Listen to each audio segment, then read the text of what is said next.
Pro BNSS BNSS lecture series जिसके अंदर 531 sections और 39 चैप्टर्स रहेंगे। तो इसका पर्पज आपको बीएनएसएस के बेयर एक्ट को समझाना और उसको याद करवाना है। तो रिवीजन के पॉइंट ऑफ व्यू से आप इसको काम में ले सकते हैं। जब भी आप रिवाइज कर रहे हो तो बेयर एक्ट को अपने सामने ओपन रखें। समझ रहे हैं चैप्टर 1 उसका सेक्शन 1। चैप्टर 1 तो सेक्शन 1 इसका हो गया short title extent and commencement. इसमें आपको ये बता रखा है कि बीएनएसएस 2023 इस बिल को लोकसभा ने पारित किया था 20 दिसंबर 2023 को और बिल नंबर है 174C ऑफ 2023। इसके जो प्रावधान है एक्सेप्ट चैप्टर्स 9, 11 और 12, इनके अलावा ये एप्लीकेबल नहीं रहेगा नागालैंड और ट्राइबल एरिया में। ये समझा रखा है सबसेक्शन 2 के अंदर। लेकिन स्टेट गवर्नमेंट, जो पर्टिकुलर स्टेट गवर्नमेंट नागालैंड की बात करें तो स्टेट गवर्नमेंट बाय नोटिफिकेशन से अन्य प्रावधानों को भी यहाँ पे अप्लाई कर सकती है। ट्राइबल एरियाज वो एरिया हैं जो कॉन्स्टिट्यूशन के 6th शेड्यूल के अंदर आपको बता रखे हैं। यहाँ ध्यान देने वाली बात है कि municipality of Shillong tribal area में इंक्लूड नहीं रहेगा। साथ में बीएनएसएस, बीएसए और बीएनएस ये इनको एनफोर्स किया गया 1 जुलाई 2024 से और उसके बाद में बीएनएसएस ने सीआरपीसी को रिप्लेस कर दिया। समझ रखा है section 1 short title extent and commencement. तो इस सीरीज का आप यूज करें।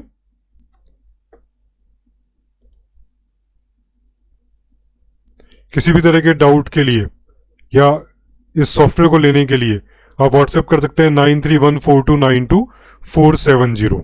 कंप्यूटर बेस्ड सॉफ्टवेयर है, इसका यूज करके आप इजी वे के अंदर बीएनएसएस को रिवाइज कर सकते हैं।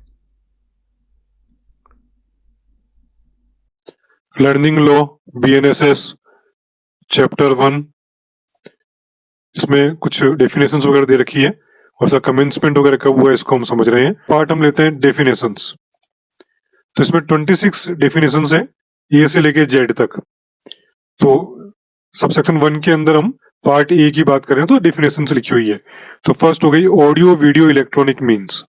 इसका मतलब वीडियो कॉन्फ्रेंसिंग या रिकॉर्डिंग करना या इस तरह की जो चीजें करना वो ऑडियो वीडियो इलेक्ट्रॉनिक मीन्स कहलाएगा।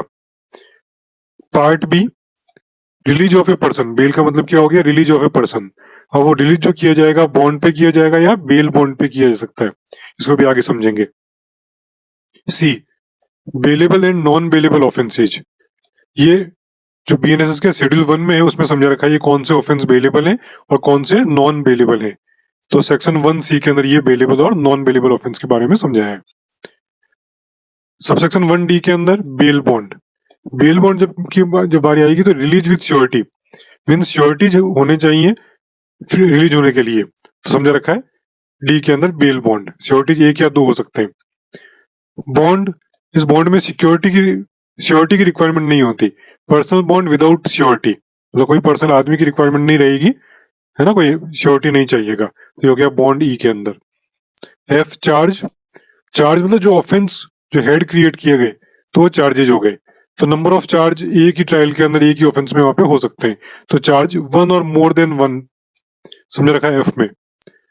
कॉग्निजेबल ऑफेंस, कॉग्निजेबल केस के अंदर पुलिस ऑफिसर अरेस्ट कर सकता है विदाउट वारंट के अंदर। मेंशन कर रखा है शेड्यूल 1 के अंदर। जो भी ऑफेंसेज हैं बीएनएसएस के शेड्यूल 1 के अंदर जो वेबसाइट में आप देखेंगे तो उसमें मेंशन कर रखा है। जितनी भी डेफिनेशन है बेयर एक्ट में लिखी हुई है। H complaint. कंप्लेंट मजिस्ट्रेट को दी जाती है ओरली और इन राइटिंग। इसमें पुलिस रिपोर्ट जो मजिस्ट्रेट को दी जा रही है वो इंक्लूड नहीं होगी। कॉग्निजेबल केस की जो पुलिस रिपोर्ट है, कॉग्निजेबल केस की पुलिस रिपोर्ट कंप्लेंट नहीं मानी जाएगी, लेकिन नॉन कॉग्निजेबल केस की पुलिस रिपोर्ट भी कंप्लेंट ही मानी जाएगी। समझ रखा है एच में। इलेक्ट्रॉनिक कम्युनिकेशन, कोई भी verbal, return, verbal means chat की बात करें, रिटर्न वर्बल जो हम बातचीत करते हैं फोन में, पिक्टोरियल, फोटोग्राफ, वीडियोग्राफ, तो मोबाइल और कंप्यूटर के थ्रू कोई कम्युनिकेशन होता है वो इलेक्ट्रॉनिक कम्युनिकेशन कहलाएगा। और central government by notification decide कर सकती है कि ये कम्युनिकेशन इलेक्ट्रॉनिक कम्युनिकेशन है। समझ रखा है आई में। हाई कोर्ट, हर एक स्टेट के अंदर एक वैसे हाई कोर्ट होता है। या जो हाईएस्ट कोर्ट है वहां का वो हाई कोर्ट होगा। यूनियन टेरिटरी के अंदर डिसाइड कर रखा होता है कि स्टेट के हाई कोर्ट को हाई कोर्ट माना जाए। जैसे चंडीगढ़ के अंदर आप देखें पंजाब और हरियाणा का हाई कोर्ट एक ही है और चंडीगढ़ का भी एक ही है। यदि और किसी जगह ऐसा है तो highest criminal appeal other than supreme court वो हाई कोर्ट माना जाएगा। यदि किसी यूनियन टेरिटरी में ऐसा होता है तो उस केस के अंदर highest criminal appeal appellate court है वो हाई कोर्ट माना जाएगा। समझ रखा है जे के अंदर। इंक्वायरी जो भी होगी वो मजिस्ट्रेट कंडक्ट करेगा अदर देन ट्रायल। जो प्रोसीडिंग्स होती है, जो ट्रायल चल रहा होता है मजिस्ट्रेट में, उसके अलावा जो पूछताछ होती है तो वो इंक्वायरी कराएगी कोर्ट के अंदर, मजिस्ट्रेट करेगा। कोर्ट के अंदर और कोर्ट के बाहर भी जो मजिस्ट्रेट के द्वारा की जाती है वो की में समझा रखा है। इन्वेस्टिगेशन पुलिस ऑफिसर के द्वारा की जाती है फॉर एविडेंस कलेक्शन। तो यदि कोई स्पेशल एक्ट है तो उसके प्रोविजन यहाँ पे अप्लाई होंगे, है ना। ऐसा नहीं है कि बीएनएस के प्रोविजन ही हमेशा अप्लाई रहेंगे। यदि कोई स्पेशल एक्ट के प्रोविजन दे रखे हैं तो उसके अकॉर्डिंग इन्वेस्टिगेशन होगी।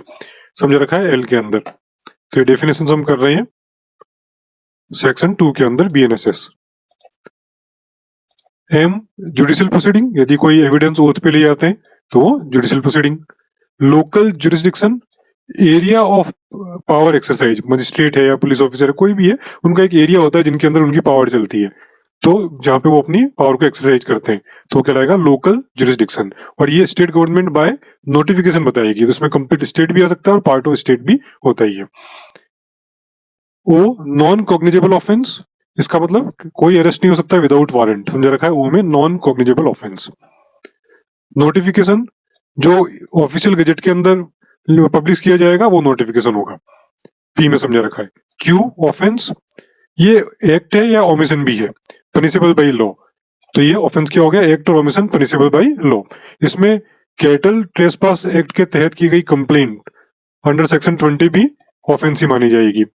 समझा रखा है क्यू में।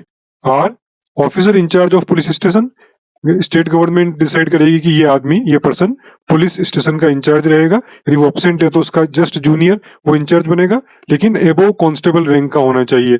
समझ रखा है आर के अंदर। प्लेस का मतलब हो गया कोई भी house, building, tent, vehicle etcetera, ये सारे प्लेसेज माने जाएंगे। समझ रखा है एस में। तो डेफिनेशन हम कर रहे हैं।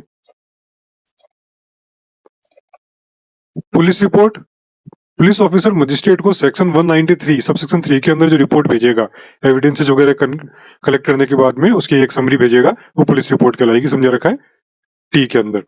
पुलिस स्टेशन, ये भी डिक्लेयर किए जाएंगे स्टेट गवर्नमेंट के द्वारा, यू में समझा रखा है। पब्लिक प्रोसिक्यूटर, ये अपॉइंट होते हैं ताकि जो भी गवर्नमेंट के साइड के केसेज हैं जो भी, तो वो सारे केसेज पब्लिक प्रोसिक्यूटर्स हैंडल करते हैं। पब्लिक प्रोसिक्यूटर या असिस्टेंट पब्लिक प्रोसिक्यूटर हैंडल करते हैं, जो अपॉइंट होते हैं अंडर सेक्शन 18 बीएनएसएस के तहत। समझा रखा है वी में। W sub division, sub division district का सब डिवीजन होगा, मतलब पार्ट ऑफ डिस्ट्रिक्ट वो सब डिवीजन कहलाएगा। समझा रखा है डब्ल्यू में। एक्स सम्मन केस, मैक्सिमम पनिशमेंट, जिन केसेज में मैक्सिमम पनिशमेंट 2 साल तक का है वो सम्मन केसेज कहलाएंगे। वाई विक्टिम, जिस पर्सन को लॉस हुआ है एक्ट या ओमिशन की वजह से, जिसको लॉस हुआ या इंजरी हुई है वो विक्टिम कहलाएगा। उसमें गार्जियन भी इंक्लूड होंगे और लीगल हेयर्स भी इंक्लूड होंगे। समझ रखा है वाई में। इंपॉर्टेंट कॉन्सेप्ट है। जेड वारंट केस, वो केस जिनके अंदर पनिशमेंट 2 साल से ज्यादा का है, जिसमें डेथ सेंटेंस, लाइफ इम्प्रिजनमेंट, ये सारे केसेस इंक्लूड है, वो वारंट केस कहलाएंगे।